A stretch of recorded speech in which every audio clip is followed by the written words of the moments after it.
High, কেমন আছেন সবাই? আশা করি ভালো আছেন। আমার কুটি চ্যানেলের একটি ভিডিওতে আপনাদের ওয়েলকাম। আজকে আলু আর পাউরুটি দিয়ে একটা স্ন্যাক্সের রেসিপি আপনাদের সাথে শেয়ার করব। তো প্রথমে আলু সেদ্ধ করে নেবেন। এরপর আলুগুলোকে ভালো করে ভেঙে নেবেন।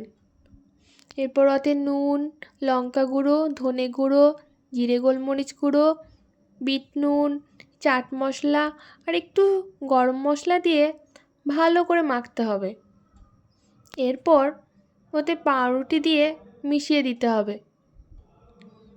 আমি এখানে 4টে পাউরুটি নিয়েছি। এরপর একটু চালের আটা মিশিয়ে নেবেন। সরি, আমি ভিডিওতে দেখাতেই ভুলে গেছি। চালের আটা দিলে মিশ্রণটা একটু শক্ত হবে। এরপর একটা সমান জায়গা নিয়ে মিশ্রণটা সমানভাবে বিছিয়ে নেবেন। তারপর চৌকো করে কেটে নেবেন। এরপর ট্রায়াঙ্গেল শেপ দিয়ে কেটে নেবেন। এরপর কড়াইয়ে তেল গরম করে এক এক করে ভেজে নেবেন।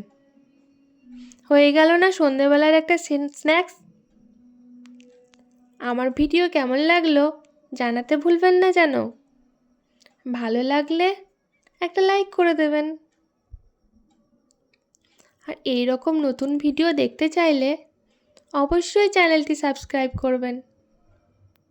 Thank you.